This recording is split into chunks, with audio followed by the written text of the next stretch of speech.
people! For today's video ay halika't samahan nyo nga ulit ako sa aking panibagong vlog. Pasado alas 5 pa nga lang ng umaga dyan, gumising na nga kami. Simula nga nang nandito na nga kami sa Manila, bihira nga kami gumising ng ganun kaaga. Pero dahil sa may lakad nga kami for today's video, kaya naman maaga kaming gumising. And for today's video nga people, anniversary nga namin ni Gayo. Kaya naman people, halika't samahan nyo nga ulit kami sa aming for today's ganap. Dito nga nag-aalmusal na nga si Gayo ng kanyang paboritong champurado. Binili na nga lang namin yan dito sa malapit na karinderya sa amin kasi yan nga yung nire-request niyang almusal. Habang ako naman tamang pa-video-video lang dito kasi hindi pa nga ako nagugutom. At dito nga nag-aalmusal na nga rin yung pusa ng kapitbahay namin. Sobrang aga pa nga talaga kasi kung mapapansin nyo nga madilim-dilim pa nga dito sa labas. And fast forward, tapos ko na ngang paliguan dyan si Gayo at tinutulungan ko na nga rin siya dyan magbihis. At tapos ko na rin linisan at palitan ng gasa yung sugat niya. Ganito nga yung kaganapan namin araw-araw sa tuwing maliligot magbibihis nga siya. Kailangan ko nga siyang tulungan kasi hindi niya pa nga kaya yung sarili niya. Pero sa awa naman ng Diyos mabilis nga yung recovery niya at yung sugat niya nga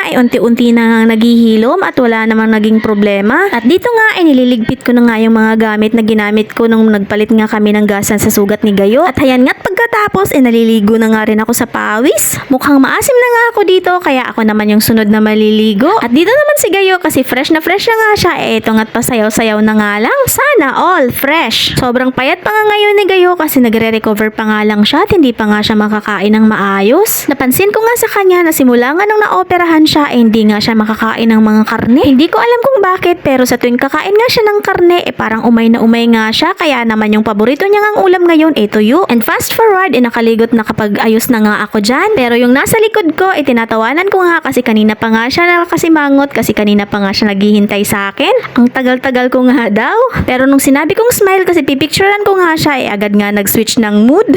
And fast forward ulit nandito na nga kami sa loob ng sasakyan. Nag-grab na nga lang kami dito kasi natatakot nga ako na kapag mag-commute kami baka hindi nga kaya ni Gayo. At ilang minuto nga lang nandito na nga kami sa bahay ng tita niya. Bali inimbitahan nga kami dito para dito nga daw kami mananghalian. At sino ba naman kami para tumanggi? Ang grasya ay hindi tinatanggihan kasi baka magtampo yan. At ayan nga si Gayo hindi naman halatang nagugutom kasi siya na nga yung nauna sa mesa. At napakasarap pa nga ng ulam namin dito kasi pritong tilapia at pakbit na may hipon. At pagka uwi nga namin bigla ngang nagyaya yung kapatid ni Gayo na mamasyal nga daw kami sa SM Santa Mesa. Kaya naman for the go ang mga person. At pagdating nga namin dito sa SM Santa Mesa nagre-request nga kami ng wheelchair kaya lang wala daw at sira na. Pero dahil sa gustong-gusto nga gumala ni Gayo wala nga siyang reklamo kahit maglakad-lakad pa. At tumingin pa nga kami dito kung ano nga ang showing na pelikula. At nung makita nga namin na Conjuring yung showing na pelikula bigla ngang atras yung mga person. Baka mamaya sa biglang gulat ni Gayo biglang bumuka yung tahi niya.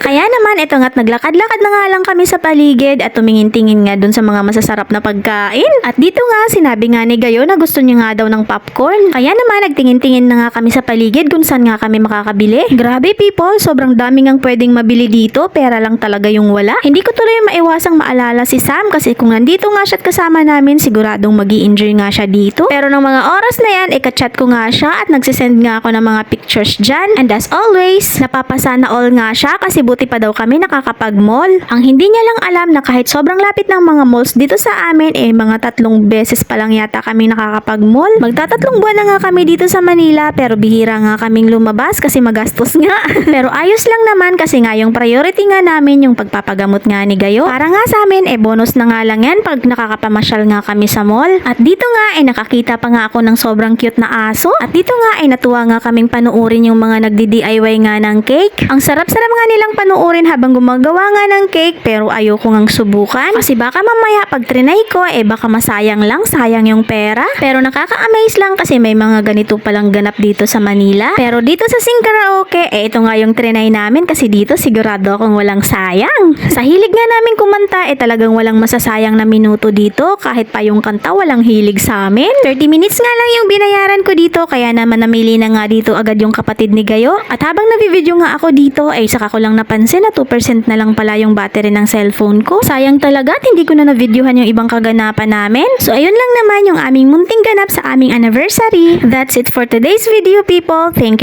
you for watching and see you on my next vlog.